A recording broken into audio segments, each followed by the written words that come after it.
कलयुग में अनेक दोष हैं।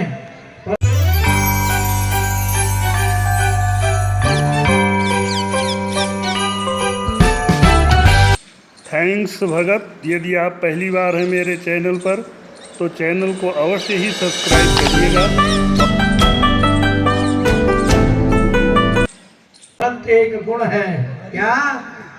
सतयुग में ध्यान के द्वारा और त्रेता में यज्ञ के द्वारा, द्वापर में पूजन के द्वारा भगवान को प्रसन्न कर सकता है जीव। और कलयुग में भगवान नाम स्मरण, कलयुग केवल नाम योधारा और सुमेर सुमेर नर उतर ही पारा। कलयुग में भगवान नाम लेने से, भगवान जप करने से जीव का उद्धार होता है। न योग की जरूरत है, न तप की जरूरत है, और न कोई खटराक की जरूरत है। भागवत ये कहती केवल भगवान नाम स्मरण करो, भगवान नाम जप करो। जपात सिद्धि, जपात सिद्धि, जपात सिद्धि, ये सात कहते हैं जप। इस्लाम हो, बौद्ध हो, जैन हो, ईसाई हो, कोई भी मत हो, शब्द की महिमा है और नाम ही जप करता है। चाहे नाम कोई भी ले, अल्लाह कहे, अकबर कहे, ईसाई ईसा मसीह कहे, कबीर कहे, दादू राम कहे, कोई भी नाम है तो भगवान का नाम ही है। और भगवान का नाम की रटन है कलयुग में। सारे शास्त्रों का सार है कलयुग में भगवान नाम महिमा। और कलयुग के दोष क्या है? कलयुग में झूठ का ही अवलंबन है। आप देखो, कलयुग में अभी तक कलयुग जो आया था झूठ कम था, और 10 साल से कलयुग की बहुत प्रबलता आ गई। और झूठ का घर क्या है जानते हो? कहते हैं कुल तुलसीदास और भागवत में व्यास जी ने भी लिखा है, कलयुगी जीव क्या होगा? झूठ ही लेना, झूठ ही देना, और झूठ रहे चबेना। इसका मतलब क्या जानते हो? झूठ ही बोलना, झूठ ही नाश्ता, झूठ ही चाय पीना यानी नाश्ता, झूठ ही भोजन, हर वक्त झूठ ही झूठ। अब तो भैया कहते हैं दुनिया कर लो मुट्ठी में, झूठ की मशीन हर वक्त हाथ में है। अरे हेलो कहाँ हो? बोले मैं नागौर में मार्केट में घूम रहा हूँ, और घर में बैठा रजाई में सो रहा है।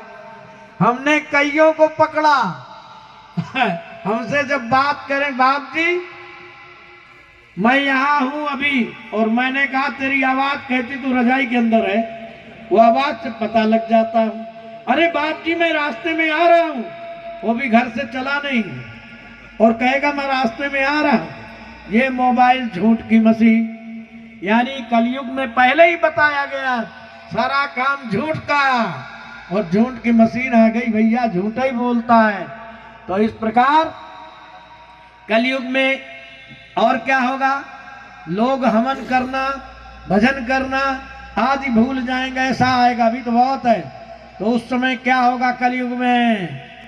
12 ही बार अकाल पड़े, अन्न बिना सब लोग मरे। बार बार दुष्काल पड़ेगा, अनाज धान नहीं रह जाएगा। ऐसा समय कलयुग में आएगा। और भैया वो देख लो, जहाँ पर भगवान का नाम नहीं होगा, भगवान की चर्चा नहीं होगी, वहां पर यही होगा। इस प्रकार यहाँ प्रलय की चर्चा की गई है। नैमित्तिक 4 प्रकार के प्रलय बताए गए। प्रलय में केवल जल ही जल रहता है। इस प्रकार भगवान के जाने के बाद और मथुरा में बद्रनाथ को राजा बना गया। कलयुग की चर्चा बताई दी गई। अब इधर सुखदेव जी महाराज राजा परीक्षित से कहते हैं, राजन अब तुम्हें कोई शंका? बोले कोई शंका नहीं महाराज, तुम्हारी मुक्ति? हाँ अब मैं मुक्त हो गया हूँ। सुखदेव जी महाराज राजा परीक्षित को इस प्रकार उपदेश दे करके राजा परीक्षित ने पूजन किया, और सुखदेव जी महाराज वहां से प्रस्थान कर गए। और राजा परीक्षित ने ध्यान लगा के अपने शरीर का त्याग कर दिया। तक्षक नाग फूल के अंदर आके कीड़ा के रूप में राजा परीक्षित को डस लेता है, और राजा परीक्षित जल के राख हो जाते हैं। उधर राजा परीक्षित का बेटा था जन्मेजय। जन्मेजय ने देखा मेरे पिता की मृत्यु हुई सर्प के डसने से, काटने से। उसने एक सर्प यज्ञ को आरंभ किया है। सारे सर्प जाति को समाप्त कर दूंगा। उसने हवन करना प्रारंभ किया। बड़े बड़े नाग आकर के हवन कुंड में स्वाहा होने लगे। अब क्या हुआ, तब तक्षक ने अपने प्राणों को बचाने के लिए स्वर्ग में इंद्र के इंद्रासन से छिप जाता है। ऋषियों ने, मुनियों ने, ब्राह्मणों ने बताया कि तक्षक जाके स्वर्ग में इंद्र के पास बैठा हुआ है। महाराज जन्मेजय ने कहा, इंद्र समेत कर दो स्वाहा, मेरा दुश्मन नहीं बचना चाहिए। जैसे ही मंत्र का आवाहन करना चाहा, आस्तिक मुनि महाराज आ गए, आस्तिक नाम के ऋषि। उन्होंने जन्मेजय को समझाया कि भाई तुम्हारे पिता इस प्रकार से मृत्यु हुई और अब जिंदा तो होंगे नहीं, जीव हिंसा करने का क्या फायदा, ऐसे करके समझाया। यज्ञ की समाप्ति हुई।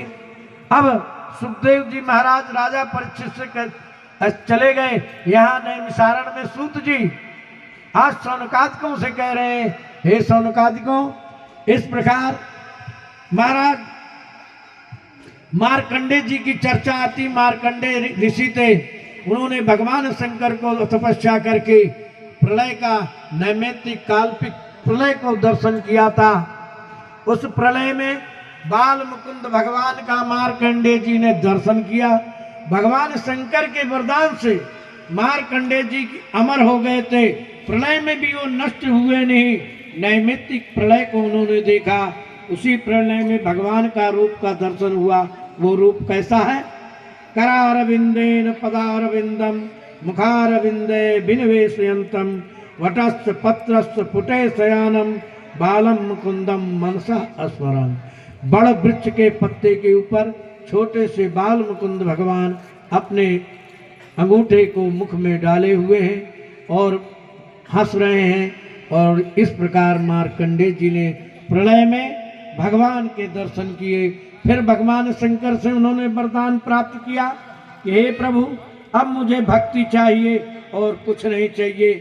तब भगवान शिव और पार्वती ने मार्कंडे जी को ये वरदान दिया अमोघ, क्या कि तुम अमर हो जाओ, तुम्हारी कभी मृत्यु नहीं होगी और भगवान का भजन करो। इस प्रकार सत्संग की महिमा यहाँ वर्णन किया गया। सत्संग के विषय में जानते ही हो आप, यहाँ तो मारवाड़ में सत्संग की महिमा बहुत है। कोई भी कार्य हो सत्संग कर लो। सत्संग यानी भगवान का भजन, भगवान कीर्तन, भगवान की चर्चा, भगवान की कथा, भगवान के मंदिर, ये सब सत्संग में आता है। तुलसीदास जी ने भी कहा, सठ सुधरहि सत्संगत पाई, पारस परस कुधात सुहाई। मूर्ख भी सत्संगत करने से सुधर जाते हैं। जैसे पारस नाम का पत्थर होता है, लोहा को छूने से सोना हो जाता है। एक घड़ी आधी में पुनियाद, तुलसी संगत साध की कटे कोट अपराध। एक घड़ी आधी घड़ी थोड़ा भी संग परमात्मा का करे तो उस जीव का कल्याण हो जाता है। अब यहाँ व्यास जी और सूत जी महाराज सौनकादिकों को यहाँ व्यास जी ने लिखा, फिर से पुनरावृत्ति भागवत की जाती है और भागवत के 10 लक्षण बताए गए। सर्ग विसर्ग स्थान पोषण उति, मनमंत्र कथा, ईशान कथा, तिरोध मुक्ति और आश्रय। प्रथम स्कंद में सुखदेव जी परीक्षित के जन्म का प्रसंग है। कुंती स्तुति, भीष्म स्तुति, राजा परीक्षित की सभा में सुखदेव जी का आगमन आदि वर्णन है। द्वितीय स्कंद में सद्यो मुक्ति क्रम मुक्ति का वर्णन, ब्रह्मा की उत्पत्ति, चतुर श्लोक में भागवत की व्याख्या है। तृतीय स्कंद में मित्र विदुर मैत्रेय संवाद, कपिल देवहूति संवाद, हिरणाक्ष वध आदि का वर्णन है। चौथे स्कंद में सती चरित, ध्रुव चरित, ध्रुव जी के वंश का निरूपण। पांचवें स्कंद में प्रियव्रत चरित, आग्नेय चरित, नाभि चरित, जड़ भरत की कथा, जड़ भरत रहुगुण संवाद, खगोल भूगोल का वर्णन है। 28 नरकों का वर्णन है। छठे स्कंद में सर्वप्रथम अजामिल उपाख्यान, गुरु हत्या का परिणाम, मरुदगणों की उत्पत्ति है। 7वें स्कंद में प्रहलाद चरित, नरसिंह देव की कथा है। 8वें स्कंद में गजेंद्र उपाख्यान, समुद्र मंथन, वामन चरित और मत्स्य अवतार की कथा है। 9वें स्कंद में सूर्यवंश, राम की कथा, चंद्रवंश और संक्षिप्त कृष्ण अवतार, कृष्ण की कथा। 10वें स्कंद में प्रभु श्री कृष्ण की लीलाओं का विस्तार से निरूपण, गोकुल चरित, वृंदावन लीला, मथुरा लीला, द्वारका लीला आज का विस्तार से वर्णन। 11वें स्कंद में नव योगेश्वर संवाद, कृष्ण उद्धव संवाद, यदुवंशियों को साथ लगने की कथा, यदुवंशियों का आपस में श्रृंगार, भगवान का स्वधाम गमन, उद्धव जी का बद्री का आश्रम जाना। उद्धव जी बद्री का आश्रम चले गए वृंदावन होते हुए। 12वें स्कंद में कलयुग के दुर्गुणों का वर्णन, नाम महिमा का वर्णन, उसके बाद सुखदेव जी का परीक्षित का अंतिम उपदेश और वहां से प्रस्थान। तक्षक सर्प के डसे जाने से उनकी मृत्यु, उनका मोक्ष, जन्मेजय का सर्प यज्ञ करना, आस्तिक मुनि का समझाना, मार्कंडेय जी जो प्रलय देखा उसका संक्षिप्त वर्णन और भागवत का सारांश। भागवत का सारांश अंत में सूत जी महाराज कहते हैं, निम्नगानाम यथा देवानाम अच्युतो यथा वैष्णवानाम यथा शंभो पुराणानाम इदम तथा। जैसे देवताओं में भगवान विष्णु अच्युत का, भगवान का एक नाम है अच्युत, और क्षेत्रों में काशी का महत्व है, और वैष्णव में भगवान शंकर का महत्व है, वैसे ही सर्वश्रेष्ठ पुराणों में श्रीमद् भागवत पुराण का महत्व है।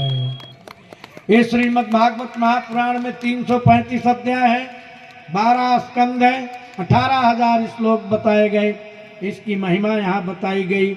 उसके बाद भागवत को कोई दान देने का, भागवत लेकर किसी ब्राह्मण को दान दिया जाए, उसका भी महत्व बताया गया। उसका ही महत्व है कि उसका कुछ पुण्य का क्षय होता है, और इस प्रकार